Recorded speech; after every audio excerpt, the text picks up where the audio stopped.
Thanks for joining us on Bite Size Dental Marketing. Today, I have wonderful work spouse, founder, partner, Andre with me. Andre, thanks for jumping on, buddy. Thanks for having me again, man.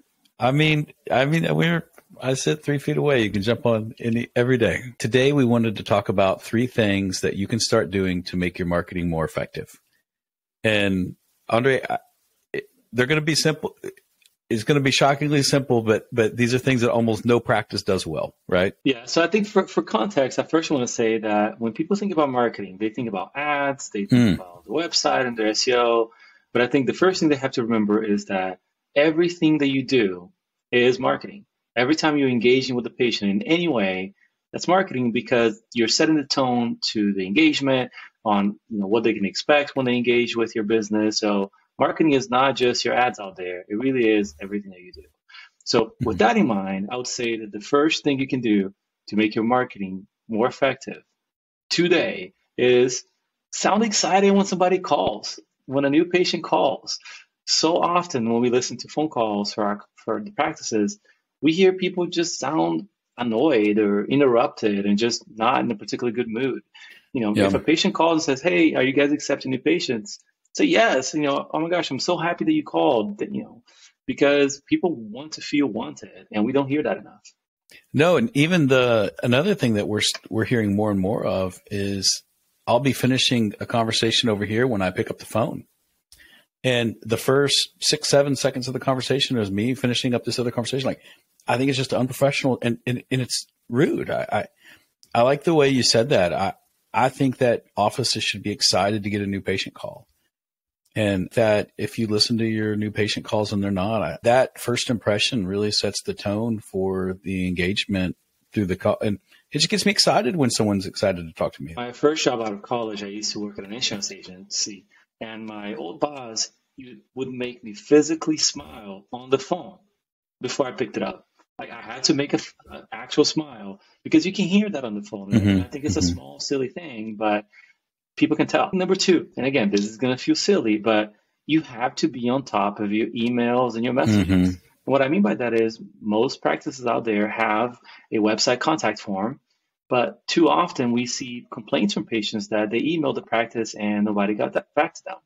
And so not just the emails on the site, but also you have to be on top of your social media inbox, whether it's Facebook or Instagram or any place that you have a presence at. Too often patients reach out, they have a question, they want to know about scheduling, they want to know what insurances you take or where the practice is exactly. And when sometimes we go and check those inboxes, they haven't been answered for 6, 7, 8 months. And that's just a disappointing experience. And I think it takes away a little bit of the trust, because if I email you, you don't get back to me. I message you on Instagram, you don't get back to me. I start to think, does this place have its act together? Because I'm having to try really hard to get a hold of them. And so, again, a simple tip, but you would be surprised how often that goes unnoticed. Yeah, I would put calling voicemail back quickly in this bucket as well. I know that we're talking about emails, but I do. And I know that more and more offices are, have text enabled. I would include that as well. I think just replying to a patient if they leave a message needs to be done quickly. Now, Andre, I have a question. How do you handle a customer who's trying to cancel via text or a email? It's not ideal, right? Because the best way to handle that is to prevent it to begin with. And the way to prevent that is by creating value, by setting the tone in that very first phone call. An example of that is at the time of the appointment, you can let them know what to expect, the fact the appointment is going to be an hour or an hour and a half, that the doctor is saving this time especially for them. And you ask them, "Hey, Eric, does that sound fair? Can I ask you in return to commit that time on your schedule for us? Is that something you can do for me?" And you're getting that commitment up front to make them less likely to cancel down the road. Now, cancellations are still going to happen, life events, kids, all the things that come. And so if they do reach out via text and email to cancel, I prefer that we try to have a phone call. If that's not possible, I would, at a minimum, try to make sure that they understand that the practice time is really valuable. If they missed this appointment that the doctor has been preparing for, it's going to be a little while before they can get in.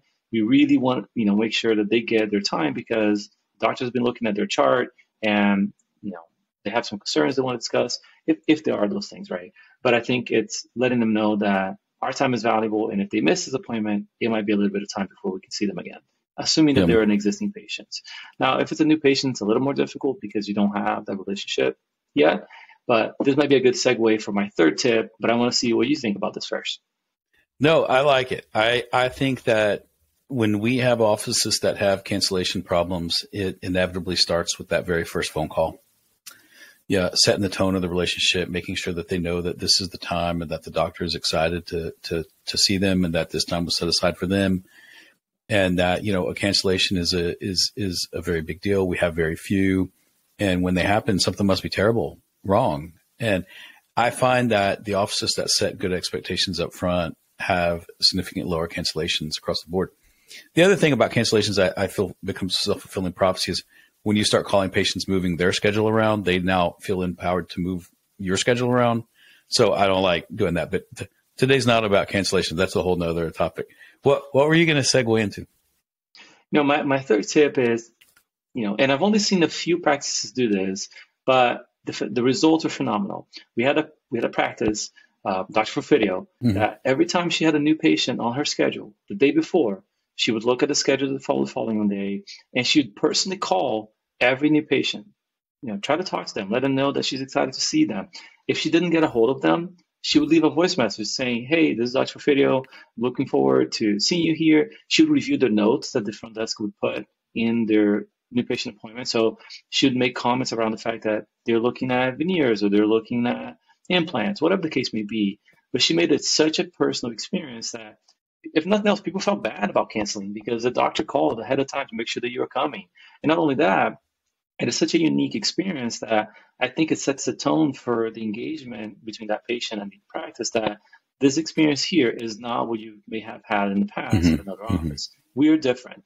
We treat every patient truly like special guests in our home. And it starts with that excitement for their visit. And I think she had a very little cancellation issues, but also she had a much higher rate of referring patients than on average practice because that experience was so unique. If I had one thing I wish the doctors would do, it's call new patients the day before. I just feel like that is such a unique proposition and something that patients value. Now, Eric, I am certain that there's a dentist out there listening to this right now who's thinking, this is a great idea. I'm going to have my office manager call. It's going to be great. It doesn't work that way. It has to be the doctor. You are the face of the practice. You are the person who has the higher status in society. I mean, it is a really big deal for a doctor to call little old me to check in on me or to make sure that I'm coming. And so I want to make sure it's not lost that this is not something you can, outsource or delegate to someone else in the office. Yeah. Now, I think if they want to call in addition to, I think that'd be fine, but I think the doctor has to call. All right. So in summary, the 3 tips for today are, number 1, sound excited when you answer the phone. Make sure your team is excited, that they tell the patient how happy they are that they chose you. Number 2, make sure you're on top of your communication. And that includes your emails. It includes your inbox on Facebook, Instagram, TikTok, whatever platform you may be on. Make sure that if someone is messaging you, that you're getting back to them as quickly as you can. Texting, all those things, voicemails.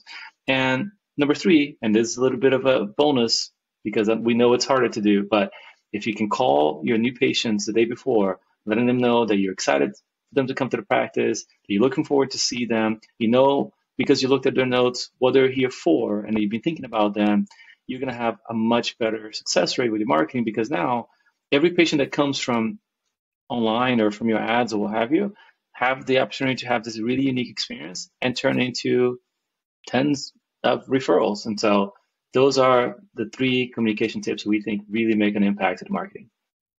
Andre, thanks so much. That was great stuff. And that was your Bita Dental marketing for the day.